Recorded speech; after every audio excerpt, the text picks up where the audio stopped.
हो गया तो वहाँ पर तीनों की ज़िंदगी ख़राब होगी, मेरे बेटे की, मेरी और मेरी बीवी की। लड़की को तो मिलेगा, मुझे भी मिलेगा, और बच्चा बीच में कौन हो जाएगा, बेचारा पीसेगा मेरा बच्चा। और मैं वो नहीं चाहता। मैं बस ये चाहता हूँ कि बस अगर वो लड़की आए अच्छे तरीके से, कोई बात नहीं, मैं उसे मतलब मैंने आपको कहा कि मेरी बीवी गलत नहीं है, उसको माइंड वॉश किया जा रहा है, उसको मतलब समझाया जा रहा है कि आप ऐसा ऐसा कहो, और वो कह रही है। और वो कह रही थी कि मैं पूरे होश हवास में कह रही हूँ। साइकेट्रिक के पास भी उसे लिया गया है, जिसका मतलब पेट्रोल 0.5 उसको दिया जाए। 6 महीने तक ठीक थे, उसके बाद सताया गया परसों तक, मतलब जहाँ तक इन्होंने कहा कि अगर वहाँ पर सताया गया तो उस टाइम कहाँ थे वो, उनने वहाँ उससे पहले क्यों नहीं एक्शन उठाया। और आज ही ये मुझे रोते रोते फ़ोन कर रहे हैं, मुझे इस जहन्नुम से निकालो, मेरे घर वाले मुझे पागल कर रहे हैं यहाँ पर। इसका फ़ोन तोड़ा गया था ये। अगर दोनों जहन्नम में मेरे को बताएं, उसके लिए फिर जन्नत कहाँ है। तो कुछ दिन पहले एक वाक़या बडगाम के अंदर पेश आया, जहाँ पे एक शख्स पे चाकू से हमला किया गया, और उस शख्स का कहना है कि मुझ पे मेरे ससुराल वालों ने हमला किया। और उसके बाद हमने मुनासिब समझा कि हम दो तरफ़ा स्टोरी देखेंगे और इस मसले के बारे में जानने की कोशिश करेंगे। तो उसके बाद उस शख्स, जिस शख्स पे हमला किया गया, उसके घर आए, लेकिन यहाँ पे ताला था, गेट पे ताला था। तो जब हमने नेबर्स के साथ बात की तो उनका कहना था कि वो हॉस्पिटल में है। तो उसके बाद हम लड़की के घर चले गए, और वहाँ पे हमने स्टोरी की, और वो वीडियो जो है हमारे पेज पे मौजूद है। जिसने नहीं देखा है वो हमारे पेज पे वो वीडियो देख सकते हैं। और अभी मेरे साथ वो शख्स मौजूद है जिस शख्स पे हमला किया गया है, और मज़ीद इनसे इस इंसिडेंट को लेके जानने की कोशिश करेंगे। सबसे पहले आपका बहुत बहुत खैर मकदम हमारे चैनल में। सबसे पहले आपसे जानने की कोशिश करेंगे, जो आपकी बीवी है या जो ससुराल आपका है, उनका साफ तौर पे जो आपने एलिगेशंस उन पे लगाए हैं कि मुझ पे चाकू से हमला किया गया, उन्होंने साफ तौर पे कहा कि ये सरासर झूठ है। क्या कुछ कहना चाहेंगे? अस्सलाम वालेकुम रहमतुल्लाह। मैं ये कहूँगा कि मैं हॉस्पिटल में था, मेरे को अभी भी याद है, मैं हॉस्पिटल में था। तो मेरे भैया ने मुझसे कहा कि आप घर चले जाओ और खाना वहाँ पर रेडी कर लो, तो मेरी बाइक ले लो। और मैंने अपने भैया की बाइक ले ली और मैं घर आया। और जो ही यहाँ पर पहुँचा, यहाँ पर जुलूस था बाहर, और मैं थोड़ा उस जुलूस में भी शरीक हो गया बाहर। तो जुलूस में शरीक होने के बाद SHO साहब बाहर कुछ बयान दे रहे थे, और जब जो ही भीड़ ख़त्म हो गई सारी, तो मैं अपने घर चला गया। और घर आने के बाद TV ऑन करके मैं इसी जगह पे बैठा था। तो ये अचानक याद आया कि भैया ने कहा था कि चावल रेडी करने के लिए और सालन भी रेडी करने के लिए। तो मैं उठा, और जो ही मैं अंदर गया तो दरवाज़े पे दस्तक आया। तो जो ही मैं बाहर निकला तो मेरे ससुर वहाँ पर थे। तो उसने सलाम की और कहा, बेटा मेरी बेटी के कपड़े और उसके बुक्स और बच्चे के कपड़े। मैंने कहा कि मैं नहीं आपको दे सकता, आप मेरी मिसेस को भेजिए, वो अच्छे से ले सकती है। मैंने अपनी मिसेस को नहीं निकाला है, मैंने उसे यहाँ पर नहीं निकाला है कि मैं उसको मतलब ज़बरदस्ती नहीं निकाला, वो अपनी मर्ज़ी से निकल गई है।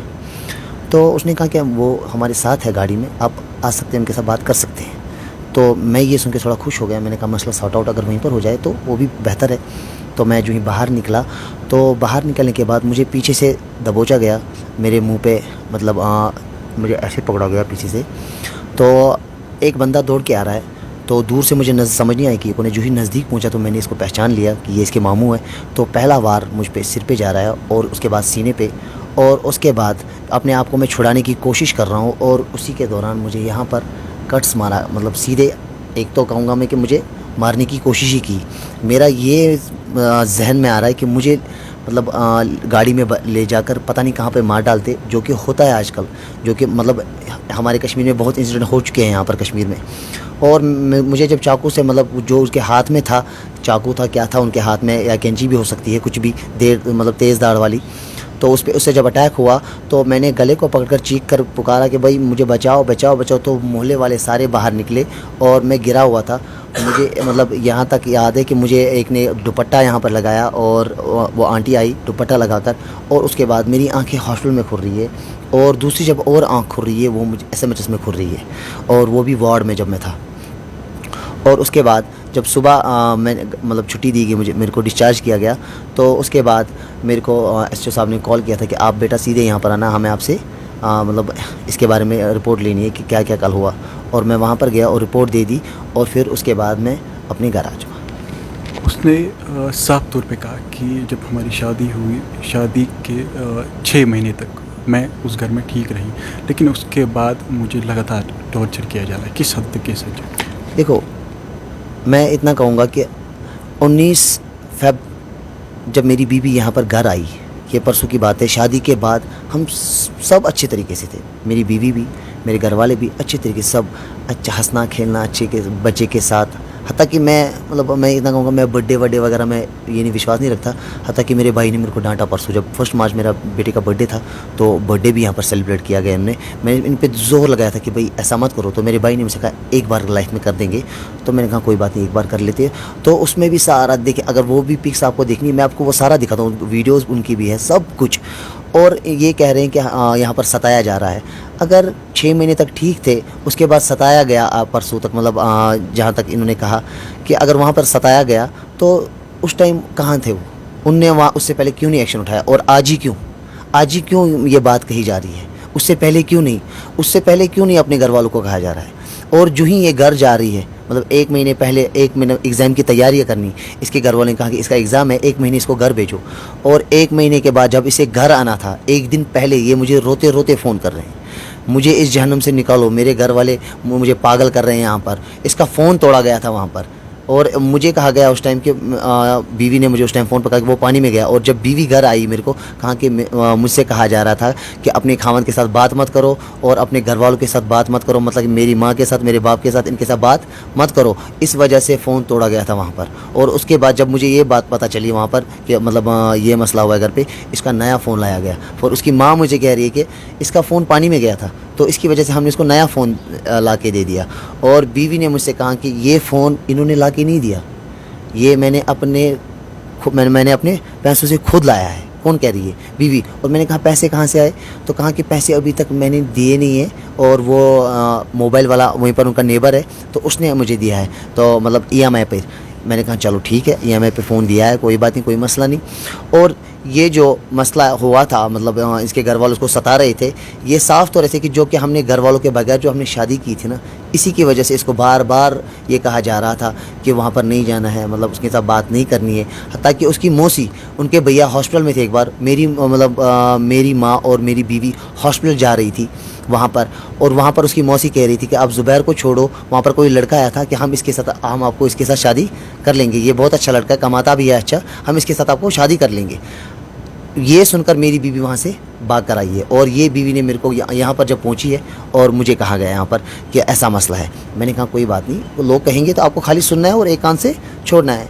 और वो मसला जब यहाँ पर जब फ़ोन का मसला हुआ, तो जो कह रही है वहाँ पर कि मुझे मारा गया, तो मैं इनका फ़ोन चेक कर रहा हूँ। फ़ोन चेक करने के बाद मतलब मैं इनसे कह रहा हूँ कि ये बार बार मैसेज जा चुकी है इस नंबर पे, ये आमिना है कोई, तो ये मैसेज आपने डिलीट क्यों किया है?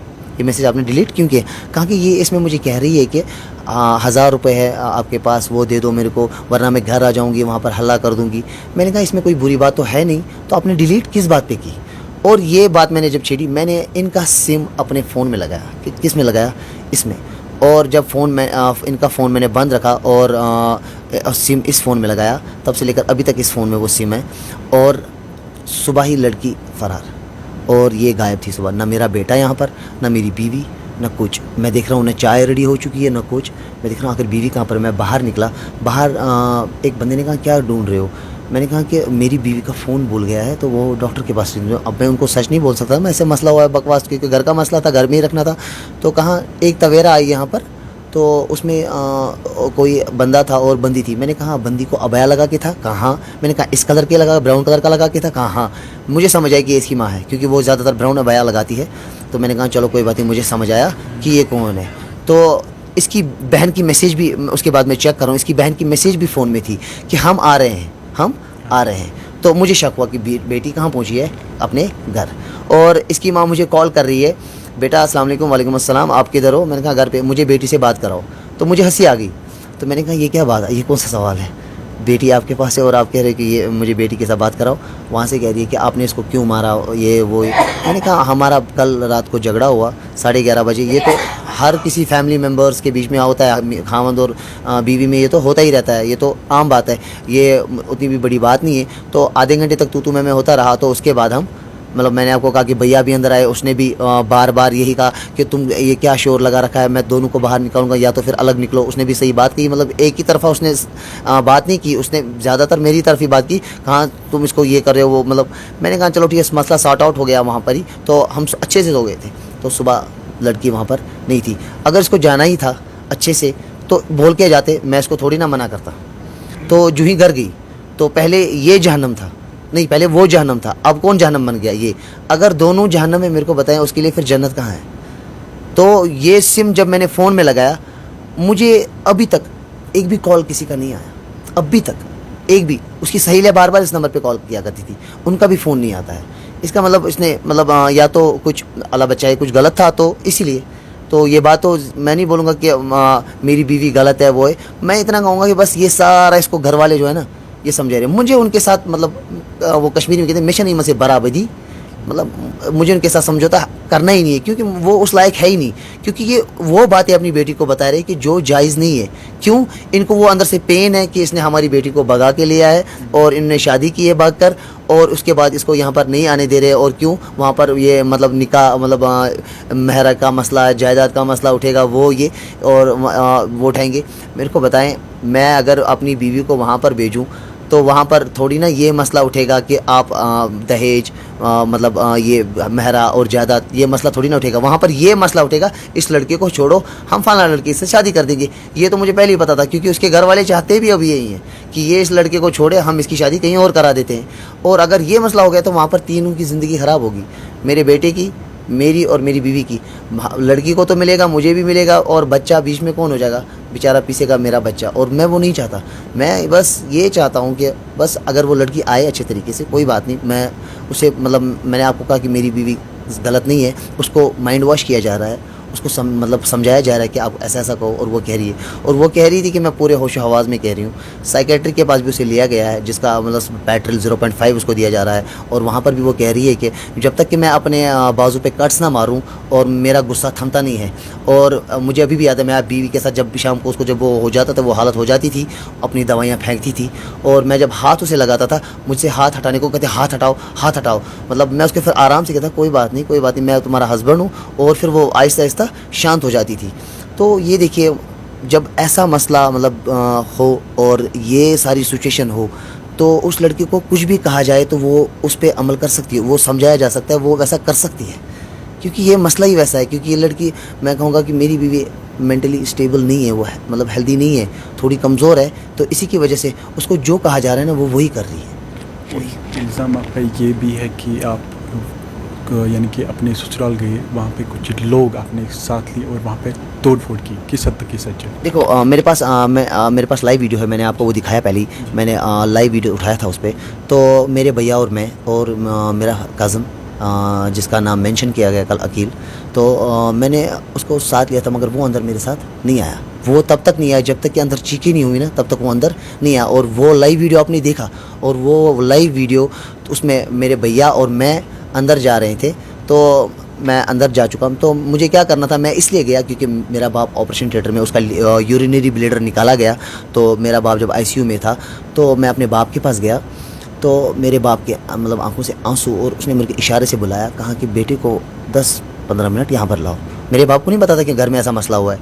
तो मैंने कहा कोई बात नहीं, मैं ला देता हूँ। और मैं यही लेकर कहाँ गया, यही बात लेकर अपने मतलब बीवी के घर गया।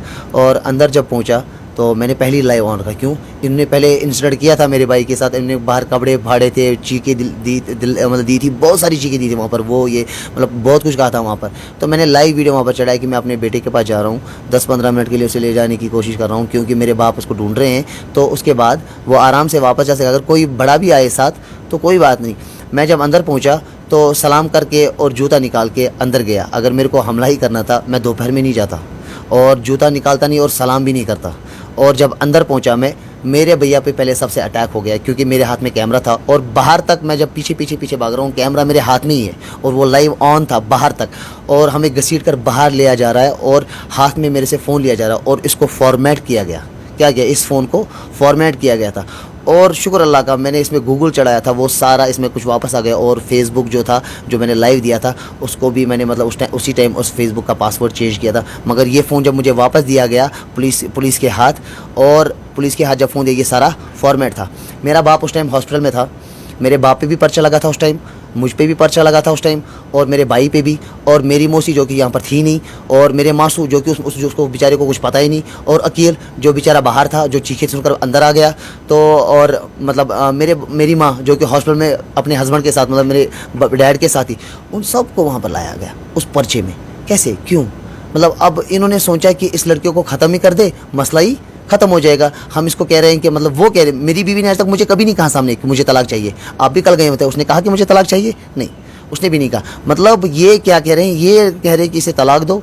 मेरी बीवी ने मुझे कभी नहीं सामने कहा कि मुझे तलाक चाहिए, मगर ये क्या कह रहे हैं कि इसको तलाक दो। क्यों, किस बात पे मैं तलाक दूँ? मैं क्यों किसी की ज़िंदगी तबाह करूँ? मुझे फिर भागकर शादी करनी क्यों थी? फिर अगर मुझे यही करना था, मुझे अपने बेटी की ज़िंदगी क्यों तबाह करनी है? मुझे उस लड़की की ज़िंदगी क्यों तबाह करनी है? फिर मेरे को बताएं, अगर मैं गलत हूँ कहीं पर मेरे को बताएं। फिर ये बाकी जो ये कहा जा रहा है harassment, mentally torture, physically torture, वो ये, तो अगर ये सही है तो फिर मेरे को बताएं। अगर ये कहीं पे भी सही है, कैसे सही है? क्योंकि 2 साल तक हम ठीक थे, अच्छे तरीके से अच्छा चल रहा था, सब कुछ अच्छा चल रहा था। बस 19 फरवरी जब वो घर आई, उसके बाद ये मसले यहाँ पर क्रिएट हो गए, क्योंकि मुझे पता चला कि एनजीओ में ये जा चुके हैं, वहाँ पर कुछ पैसे लिए जा रहे हैं कंटिन्यूसली, हत्ता कि पैसे उनसे भी लिए जा रहे थे। क्योंकि जो हमारे यहाँ पर रिलेटिव है, इनके भी यहाँ पर एक रिलेटिव है, उनका नाम मतलब कैसर है, उनके भैया से पैसे लिए गए थे। मतलब मेरे भैया की एक फ्रेंड है, उससे भी पैसे लिए गए थे, और मेरे कज़न से भी पैसे लिए जा रहे थे। अगर पैसे आ रहे थे, आखिर जा कहाँ रहे थे? मुझ पे अगर कुछ खर्च हो गए तो बाकी कहाँ गया? कल उन्होंने कहा कि स्टेटमेंट निकालें। अगर स्टेटमेंट निकालेंगे तो वहाँ पर एनजीओ में जब मैंने कॉल किया, उन्होंने कहा कि 30,000 खाली नहीं जा चुका है, ये कम से कम 60,000 से अबव जा चुका है आपकी बीवी के अकाउंट में। और अगर मैं बीमार हूँ और मेरा बेटा बीमार हो रहा है, हमें पैसों की किल्लत है, हमें प्राइवेट डॉक्टर के पास जाना है? मेरे को बताएं, नहीं जाना है ना? प्राइवेट डॉक्टर के पास मेरे बेटे को ले जा रहा है, चलो ठीक है, वहाँ पर लिया जा रहा है, बेटे का ख्याल रखा जा रहा है सही से। मगर तब भी सोचना था कि इस टाइम प्राइवेट डॉक्टर के पास, डॉक्टर कैसर के पास नहीं जाना था इस टाइम, क्योंकि पैसे उतने नहीं है। पैसे लोगों से मांगकर डॉक्टर के पास जा रहे थे। मेरे को इन बातों को ज़्यादा उछालना नहीं था, क्योंकि मुझे ये भी नहीं समझ आ रहा, जब परसों जो इंसिडेंट हो गया, जब हम बडगाम में थे, मैं मतलब सुबह देख रहा हूँ कि मेरा वीडियो वायरल हो चुका है कुछ फेसबुक पे। मतलब हमने तो मीडिया को नहीं बुलाया था, मैंने तो मीडिया को यहाँ से कॉल वॉल वगैरह नहीं किया था, खुद वहाँ पर मीडिया आ चुकी थी, वहाँ पर लिया गया था, हत्ता कि मुझसे भी इजाज़त नहीं ली उस टाइम। और जब मेरी बीवी वीडियो पे आ गई, और मतलब सोशल मीडिया पे आ गई, मैंने भी सोचा कि नहीं, अब तो मुझे आगे आना ही है। क्यों? क्योंकि बातें वो आ चुकी है सामने जो कि है ही नहीं, अब तो आना ही पड़ेगा। क्योंकि मेरे बाप को लाया जा रहा है सामने, मेरी माँ को लाया जा रहा है सामने, मेरे भैया को लाया जा रहा है सामने, और जो इस इंसिडेंट में थे ही नहीं, जिनको कुछ नहीं पता है, उन्हें भी सामने लाया जा रहा है। मेरी कज़न सिस्टर, मतलब कि मैं उसके साथ लगभग 8-9 महीने से बात नहीं कर रहा हूँ। क्यों बात नहीं कर रहा हूँ? उसने मेरी बीवी को मतलब थोड़े तेज़ से बात की थी, और उसे कुछ कहा था, उसकी वजह से मैं उसके साथ बात नहीं करता था। वो कैसे मतलब पर डे यहाँ पर आएगी और किराया खर्च करके उसको बताएगी, उसको धमकाएगी यहाँ पर। वो अगर धमकाती, वो फ़ोन पे धमकाती, उसे थोड़ी ना फ़ोन पे यहाँ पर सामने आकर धमकाती, वो भी मेरे सामने। मैं तो घर पर ही था ना, मतलब मैं पिछले 6-7 महीनों से घर पर ही हूँ। क्यों? पहले तो अपनी बीमारी का मसला, उसके बाद मेरे डैड का मसला, इसी की वजह से मैं घर पर ही होता हूँ। तो ये मतलब ये जो इल्ज़ाम लगाया जा रहा है ना, ये सरासर एक इसके घर वालों का प्री प्लानड है सब कुछ। देखिए, आपका साफ तौर पे कहना है कि जो मेरे ससुराल वाले हैं, जो मेरी बीवी है, वो गलत नहीं है, मेरे ससुराल वाले गलत है। लेकिन आपके पास क्या सबूत है जिस सबूत से आप कह रहे हो कि मेरे ससुराल वाले गलत है? क्योंकि जो माँ बाप होते हैं वो आखिर क्यों अपने बच्चे के बारे में गलत सोचें? मैं यही कह रहा हूँ ना कि देखिए, ये यहाँ पर मतलब ये जो है ना मसला, ये इसके घर वाले जो है ना, इसको मतलब जो हमने सर के ऊपर से जो हमने शादी की ना घर वालों के बगैर, इसकी वजह से। और दूसरी बात, और यहाँ पर ये जो सर्टिफिकेट्स मैं आपको दिखाता हूँ, यहाँ पर ये है डॉक्टर की सर्टिफिकेट, और यहाँ पर देखिए, यहाँ पर मेंशन इन्होंने खुद कहा था, देखो, nursing student, marriage since 2 year, kids age 1 year, और बाकी जो यहाँ पर हो चुका है, देखिए, थ्रोइंग ऑफ ड्रग्स, और जब तक मैं अपने हाथ पे कट्स ना मारूं तब तक मुझे मुझे सुकून नहीं आता है, मैं अपना खून ना देखूं तब तक मुझे मतलब आराम नहीं आता है। देखिए, और दवाई फेंकना वगैरह, मेरे को बताइए, ये अपने साथ, क्या पता कल बच्चे के साथ क्या हो। मैं नहीं कहूँगी वो माँ अपने बच्चे को मारेगी, पीटेगी या गला दबाएगी। लेकिन इल्ज़ाम ये भी है अपने अपने बच्चे का गला घोटा है। मेरे को बताइए, आपका बेटा हो या मेरा बेटा हो या किसी का बेटा हो, चाहे वो पागल हो कुछ भी हो, आपने कभी सुना है कि किसी बाप ने अपने बेटे का जो 1 साल का हो उसने उसको गला दबाया हो सकता है? Is it possible? मेरे को बताइए, अगर पॉसिबल है मेरे को बताइए, इस जैसे बाप को 20 सड़क चौराहे पे गोली मार दो, मसला ख़त्म कर दो। ये है, देखिए मैं आपके सामने मैं ये दिखा रहा हूँ, देखिए उसकी सर्टिफिकेट्स है ये, आज से पहले ये उसकी तारीख की, ये आप जेवीसी भी जा सकते हैं, वहाँ पर भी वार्ड नंबर 9 जो साइकेट्रिक मतलब कंसल्टेशन यहाँ पर लिखी थी, वहाँ पर भी ये खुद कह रही है ये, मतलब मैं जब तक अपने बाजू पे कट्स ना मारूं और खून ना देखूं तब तक मेरा गुस्सा शांत नहीं होता है। और एंगर इशू इतना था, और जब मैं इसका हाथ लगाता था, ये हाथ हटाओ, और उसको मैं कहता कि मैं तुम्हारा पति हूँ, और ये बोल के मैं उसको शांत करता था और शांत हो जाती थी उसके बाद। अगर ये सारा सब कुछ ये है, और इसको जो माइंड टॉर्चर किया गया ना, इसकी वजह से ये बहुत कुछ बोल रही है और इसको समझाया जा रहा है, और मैंने सबूत, आप कह रहे थे सबूत, ये आपके सामने है, वो मैं आप सामने डाल दिया। अब आखिरी सवाल मैं आपसे जानना चाहूँगा कि आप अब चाहते क्या है, मुख्तसरन बताइए। मैं देखिए, मैं चाहता इतना ही हूँ, बस मेरी बीवी अच्छे से घर आ जाए, कोई मसला नहीं। मैंने यहाँ पर मतलब तलवार और चाकू हाथ में नहीं रखे कि मैं उसका गला दबाऊँ, जैसे उसने कहा था कि क्या पता कल मेरे साथ भी वैसा ही हो, आरिफा के साथ। मैं वैसा नहीं हूँ, और हर कोई कहता है कि मैं वैसा नहीं हूँ, मगर मैं ये दिल से कहूँगा, क्योंकि मैं मीडिया के सामने कह रहा हूँ। ये छोटी बात नहीं है, क्योंकि पूरा कश्मीर देखेगा, ये ऑल ओवर इंडिया भी देख सकता है ये, अगर वायरल ज़्यादा हुआ है कि नहीं। और मैं ये इतना कहूँगा कि मेरी बीवी अगर अच्छे से घर आए, मुझे उनके घर वालों के साथ मुझे ताल्लुक़ नहीं रखना है, मुझे अपनी बीवी के साथ ताल्लुक़ रखना है और अपने बच्चे के साथ, और वो अच्छे से आ सकते हैं, अच्छे तरीके से। अगर कहीं समझौता भी करना पड़े हम कर सकते हैं, पुलिस स्टेशन में करना पड़े और कोर्ट में करना पड़े, कहीं पे भी बड़ों के सामने करना पड़ा, हम कर सकते हैं, वो मसला नहीं है। बस मैं ये चाहता हूँ कि हम जैसे मतलब हम दोनों के बीच में जो झगड़ा है उसमें बेचारा बच्चा पिसना नहीं चाहिए, ये मसला मैंने कह दिया आपको बस। नाज़रीन, आपने सुना इनका क्या कुछ कहना है। अब आखिर सच क्या है वो हम डिसाइड नहीं कर सकते हैं, इसके लिए पुलिस बैठी है, कानून है, वही डिसाइड करेगी आखिर सच क्या है। लेकिन senior superintendent of police Budgam और डिप्टी कमिश्नर बडगाम को इस मसले को संजीदगी से देखना चाहिए, और ऐसे मसले जो है बार बार सामने नहीं आने चाहिए।